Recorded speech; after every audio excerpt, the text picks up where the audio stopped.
থেকে শুরু করি, সেটা হলো হাসিনাকে আমরা ফিরে আনতে চাই না। আসলে ব্যাপারটা এরকম না।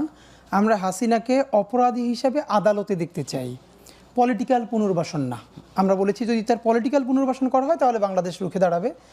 কিন্তু আমরা নিশ্চয়ই চাই, যেমন ভাইও যেটা বলছিলেন, আপনিও যেটা, যে আসলে এই রাজসাক্ষী তার কি আসলে কোনো ইম্পর্টেন্স আছে, অথবা এটাকে কেউ বলবার দরকার। প্রথম কথা হলো রাজসাক্ষীর দরকার নাই তো। এই রাজসাক্ষী আপনি আমাকে শুধু বলেন, মুক্তিযুদ্ধের পর মানে স্বাধীনতার পর থেকে বাংলাদেশে এখন পর্যন্ত পুলিশের কোনো আইজিপি এভাবে রাজসাক্ষী হয়েছেন কোনো ঘটনার? হন নাই। মানে এটার তো ভিন্ন সিগনিফিক্যান্স অবশ্যই আছে। এইটার একটা ব্যতিক্রম, মানে এইটার একটা অল্টারনেটিভ থাকতে পারে যে রাজসাক্ষীর দরকার নাই, কারণ যেহেতু আওয়ামী ঘরানার লোকজন বলবার চেষ্টা করছে, সে যা বলছে এটা অনেক কিছু অতিরঞ্জিত বলছে, রাইট? হ্যাঁ। এখন আসলে কতটুকু, এখন আপনি একটা ধরেন সে কি বলছে এইটু অতিরঞ্জিত ধরেই যদি রাখি, কিন্তু কি ঘটেছে এইটা তো আইজিপির বলবার দরকার নাই। আপনিও দেখেছেন হেলিকপ্টার থেকে গুলি করে শিশুদের কলিজা ফিরে ফেলা হয়েছে, হয় নাই কি? মানে এমন কোনো ধরনের প্যাটার্ন নাই। এবং আমি আপনাকে সর্বশেষ, বাংলাদেশের এমন কোনো রাষ্ট্রীয় বাহিনীর কাছে এমন কোনো লিথাল উইপন ছিল না যেটাকে ইউজ করা হয় নাই সিভিলিয়ানদের বিরুদ্ধে। কাদের বিরুদ্ধে? যারা লাঠি হাতে দাঁড়াইছিল, হেলিকপ্টার থেকে ছাদ থেকে তাদের উপরে সেভাবে হত্যা চালানো হয়েছে। ফ্যাক্ট হলো এখন এইখানে হাসিনার কতটুকুন দায় আর কতটুকুন কম দায়, ইস্যু হতে পারে এইটা।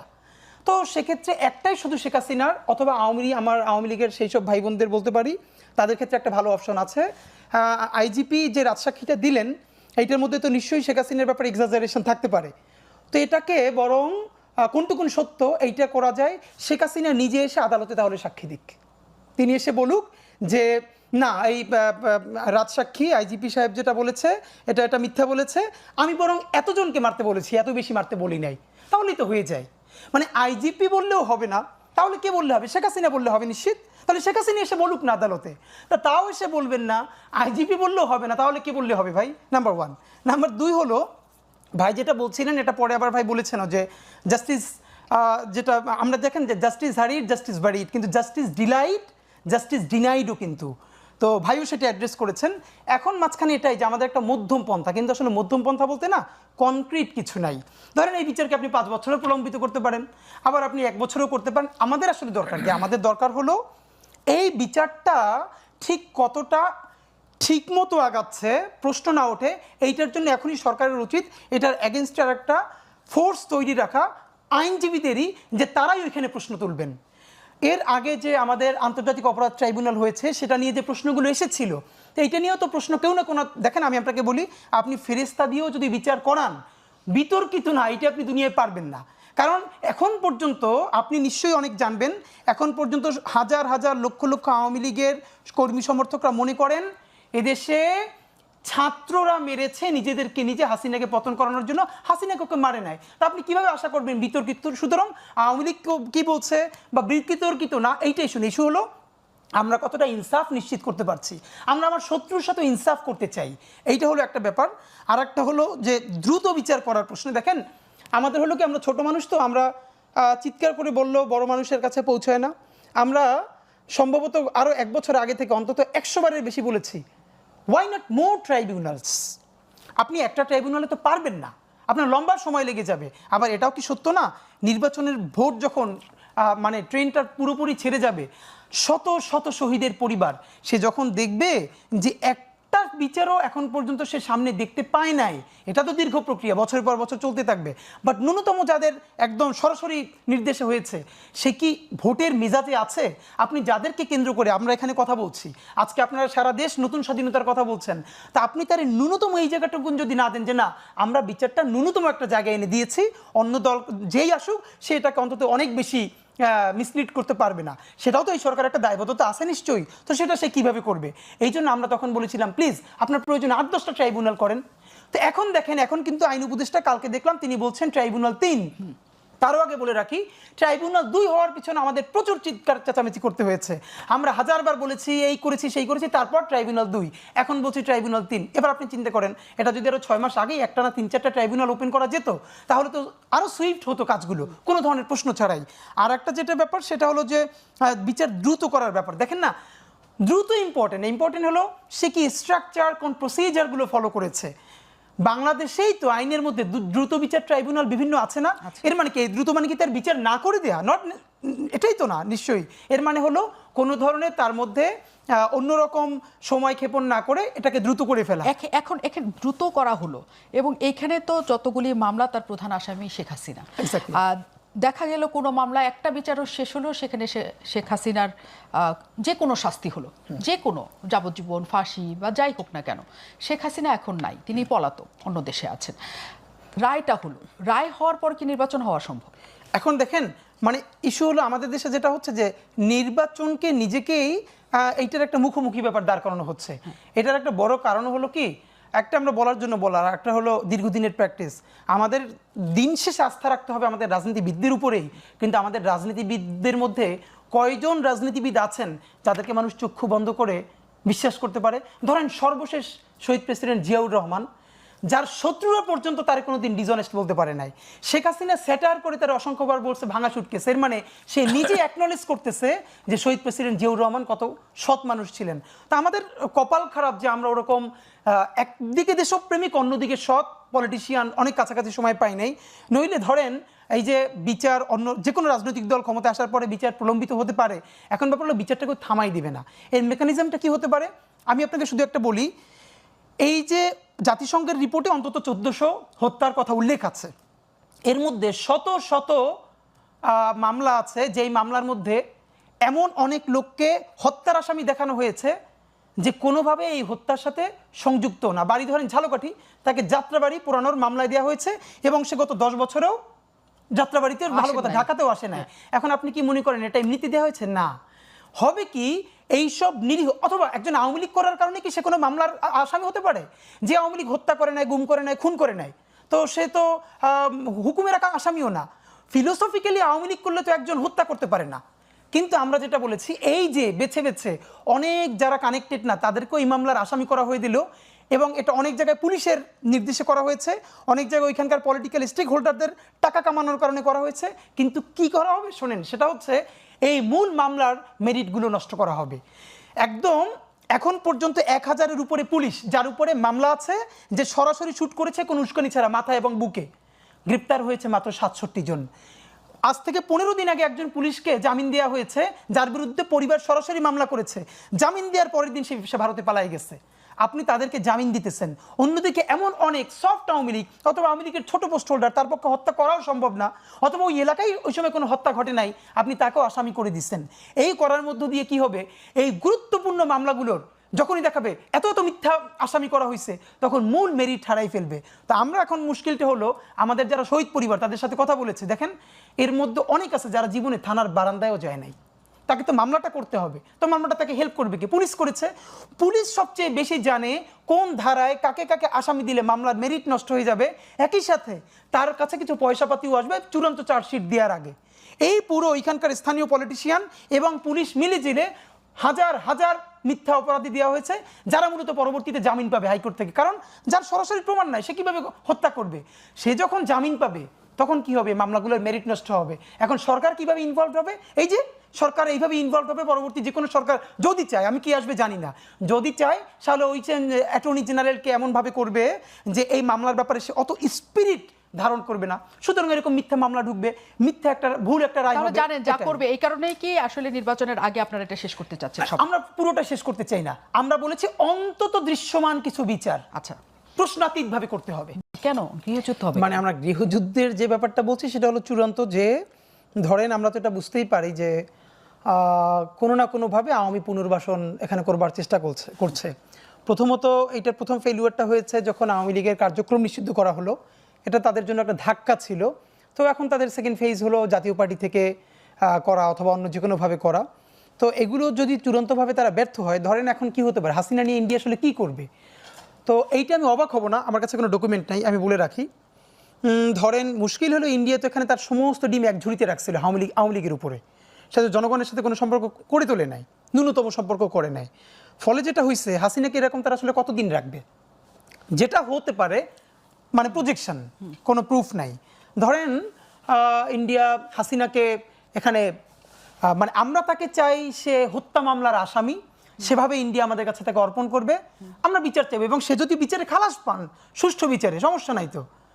যদি সুষ্ঠু বিচারের মাধ্যমে খালাস পান, কিন্তু তিনি এসে ফেস করুক। সেটা না করে ওই পুনর্বাসনের জন্য যদি তাকে পুশ করা হয়, ধরেন এমনটা অবাক হওয়ার কিছু না বাংলাদেশের পরিণতি কোনোদিন, যে আপনি দেখলেন 2 বছর আগের বা 3 বছর আগের একটা ব্যাক ডেটে একটা ডকুমেন্ট ফাঁস হয়েছে, যেখানে হাসিনা তার সরকার ইন্ডিয়াকে হয়তো লিখে দিয়েছেন যদি এরকম কখনো আওয়ামী লীগ বা দেশ আক্রান্ত হয় তাহলে ইন্ডিয়া ইন্টারভিন করতে পারবে, তার মিলিটারি ইন্টারভিন করতে পারবে।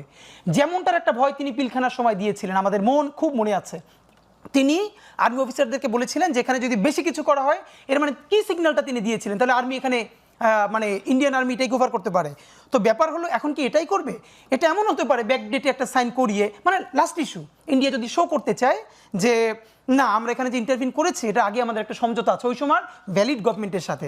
তো এরকম যদি ধরেন হয়, এই কথাটা আমি কেন বললাম, আমি অগণিত আওয়ামী লীগের পরিচিত মানুষজন তারা এই মনস্তত্ত্ব বিশ্বাস করেন, তারা ধারণা করেন হাসিনা অতি শীঘ্রই ভারতের সহযোগিতা নিয়ে ফিরবেন এবং তাকে বাধা দেওয়া হলে তার সাথে ইন্ডিয়ান আর্মিও ব্যাক করবেন। এটা আমার বক্তব্য না, এবং এই কনফিডেন্সের উপর এখনও তারা মাঝে মধ্যে রাস্তায় মিছিল করতে নামেন, যেটাই সত্য। তো ওইটা যদি হয় তাহলে সকল কথা বাদ দেন, বিএনপির কথা বাদ দিলাম, জামাতের কথা বাদ দিলাম, অন্যান্য সকল পলিটিক্যাল পার্টির কথা বাদ, যত শহীদ হয়েছে এই প্রত্যেকের শহীদের বাবা মা, যত হাজার হাজার আহত হয়েছে, চিরতর অন্ধপঙ্গু হয়েছে, তারা তো অ্যাটলিস্ট বসে থাকবে না। তো তারা যদি প্রতিরোধে নামে তাহলে কি সেটা গৃহযুদ্ধ হবে না? ফুল স্কেলে গৃহযুদ্ধ হয়ে যাবে, কারণ তারা কেউ বেঁচে থাকলে তাহলে তো এই পুনর্বাসন তারা কেউ মানবে না। তো এইটা হলো আমাদের আশঙ্কার জায়গা। কিন্তু আমরা তো একটা রিকনসিলিয়েশনের মাধ্যমে নতুন জাতি গঠনে যেতে চাই, আমরা আর বিভাজন চাই না প্লিজ। এই জন্য আমরা লক্ষ্যবার বলেছি যে এই আওয়ামী লীগের সাথে কোনো ধরনের গণহত্যার সম্পর্ক নাই, আপনি তাকেও একটা তওবা কমিশন করেন বা ট্রুথ অ্যান্ড রিকনসিলিয়েশন কমিশন করেন এবং তার পরিত্রাণের ব্যবস্থা করে তাকেও জাতি গঠনে সাথে নেন।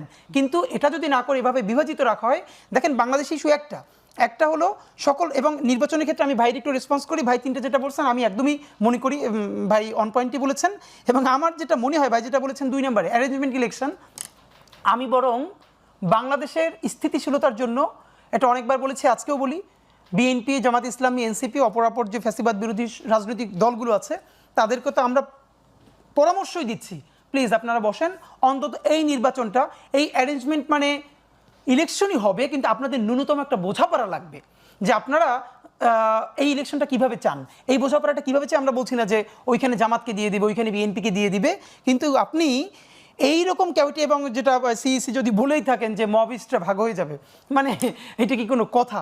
যে প্রথম কথা হলো আপনার সারা বাংলাদেশে 46,000-এর বেশি ভোটকেন্দ্র আছে, বাংলাদেশের যতগুলো মেইন স্ট্রিম মিডিয়া আছে বলেন তো, সব মেইন স্ট্রিম মিডিয়া মিলে কয়টা ক্যামেরা আছে? যাওয়া যায় না ওইখানে। এটা কি সম্ভব? আপনি ঢাকার 3টে কেন্দ্রকে দেখাইয়া আপনি যদি সেই প্রত্যন্ত অঞ্চলের কেন্দ্রকে পোট্র করতে চান, এটা তো হবে না। সুতরাং ভাই যেটা পরে বলেছেন, যদি একটা অ্যারেঞ্জমেন্ট হয়, ভালো অ্যারেঞ্জমেন্ট হোক না, পলিটিক্যাল বোঝাপড়া হোক না, যে আমরা একটা ভালো ইলেকশনের জন্য এরকম করব, ন্যূনতম একটা ঐক্যে পৌঁছাবো, গুড। সেটা না হলে তো ওয়ার্স্ট ইলেকশন হয়ে যাবে। এবং ধরেন আপনি এরকম একটা ইলেকশন করে ফেললেন, তা আপনি ইলেকশন করে ফেলবার পর সেই ইলেকশনকে প্রুফ করা, ধরেন যেই ক্ষমতায় আসবে, আপনি কি মনে করেন যে ইলেকশনে ওই রেজাল্টের মধ্য দিয়ে জিতে যাবে, তাকে আপনি ক্ষমতা নিতে না দিয়া আবার ইলেকশন দিবেন? সেই গার্ডস ক্যাপাসিটি অ্যান্ড আর্থিক অবস্থা বাংলাদেশের কোনো সরকারের রাষ্ট্রের আছে কিনা? সুতরাং অবশ্যই মনে করি এইটা 73-এর মতো আরেকটা নির্বাচন হইতে দেওয়া যাবে না। বাংলাদেশের প্রথম ভোট চুরি হয়েছে 73-এর নির্বাচনে, সুতরাং তার লিগেসি আমরা বহন করব না।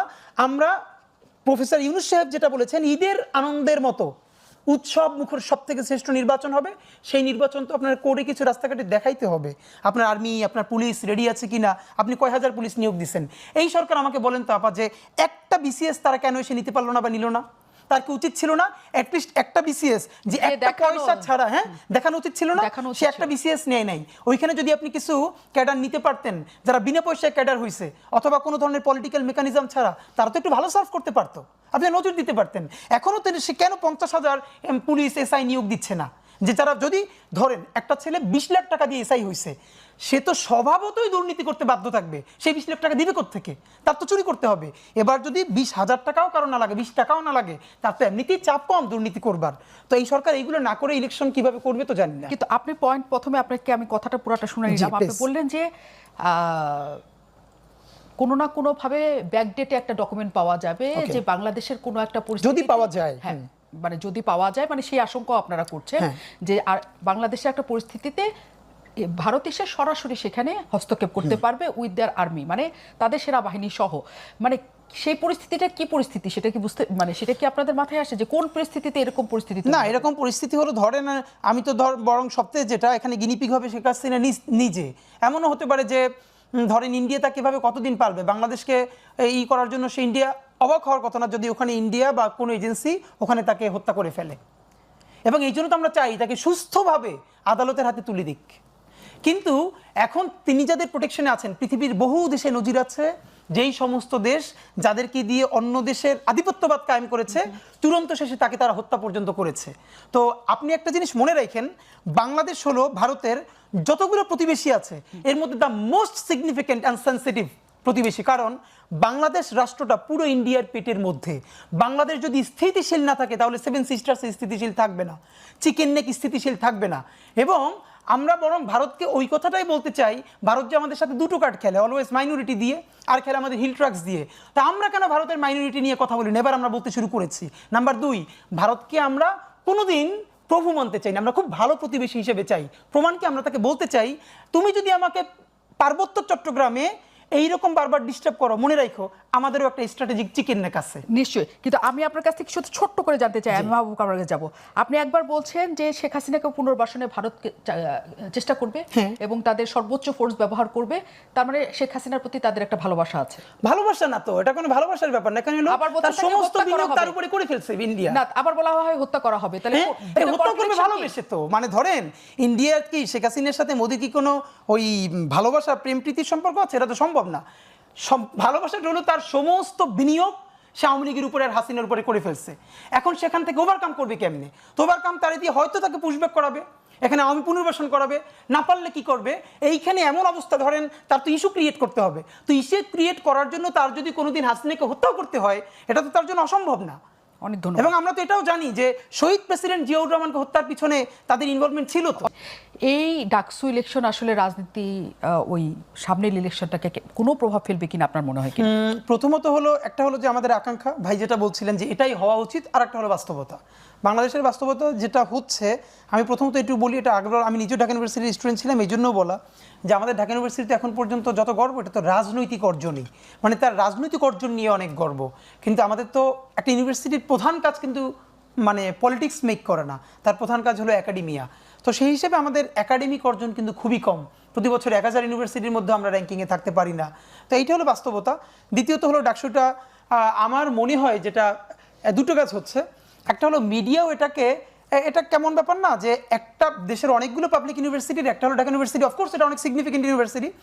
এখন এটার ছাত্র সংসদ নির্বাচনে যত সিরিজ টকশো করতে থাকেন, এইটার ফলেও কিন্তু পলিটিক্যাল পার্টির উপরে প্রেশার তৈরি হচ্ছে, যেটা এমন গুরুত্বপূর্ণ ব্যাপার, আমি যদি এখানে হেরে যাই তাহলে আমি ন্যাশনাল পলিটিক্সে ক্ষতিগ্রস্ত হবো। সবাই বলবে তুমি তো ডাকসুই জিততে পারো না, তাহলে তুমি এটা পারবা কি করে? সুতরাং তারা তাদের আরও বেশি অ্যাক্টিভ হচ্ছে, তারা ওখানে টাকা পয়সা খরচ করতেছে, নাম্বার 1। এখন সেক্ষেত্রে আমাদের যেটা আসলে এখন যেটা হবে, যদি 9 তারিখ ডাকসু হয়, আমি এখনও মনে করি না হওয়ার সম্ভাবনা আছে। কেন মনে হয়? ধরেন যদি শেষ পর্যন্ত এমন হয় সবাই মিলে ঝিলে দেখলো যে একটা গ্রুপ বের হয়ে আসছে অথবা তাকে আটকানো দরকার, তাহলে সবাই মিলে একটা বয়কট করলো। সাপোজ ধরেন 3-4 গ্রুপ মিলে, অনেকে কিন্তু ইলেকশন করেই বয়কট করার জন্য, এটা বাংলাদেশের ট্র্যাডিশন আছে যে দাঁড়াই হলো শেষ রাত্রে যে আমি বসে যাব এইটার বিনিময়ে। তো হওয়া অসম্ভব না, কারণ পলিটিক্যাল পার্টিগুলো, এবং এটা নিয়ে রিট হচ্ছে, সেই রিটের পর একটু পরে চেম্বার কোর্টে আবার স্থগিতাদেশ হচ্ছে, আবার হবে। আপনি ভাবেন এটা কত বড় জাতীয় ইস্যু হয়ে গেছে। সুতরাং পলিটিক্যাল পার্টিগুলো খুবই এখানে প্রেশার ফিল করতেছে যে এইটার একটা ইম্প্যাক্ট তার ন্যাশনাল ইলেকশনে পড়বে। তো আমার বরং এখানে পরামর্শ, ডাকসু দেওয়ার আগে জাহাঙ্গীরনগর বা আর 2-1টা দিয়ে টেস্ট করতে পারলে তাদের জন্য ভালো হতো। আর তবে হ্যাঁ, ডাকসুই যদি ভালো করে করা না যায় তাহলে আপনি একটা বড় জাতীয় নির্বাচন কেমনে করবেন? ডাকসু মানে হলো হাজার হাজার মিডিয়ার ক্যামেরা চারপাশে আছে, এরপর আপনি ভালো ইলেকশন করতে পারতেছেন না। সো আপনি কিভাবে 56,000 বর্গ মাইলে একটা বড় ইলেকশন উঠাবেন? এটা একটা অ্যাসিড টেস্ট হবে।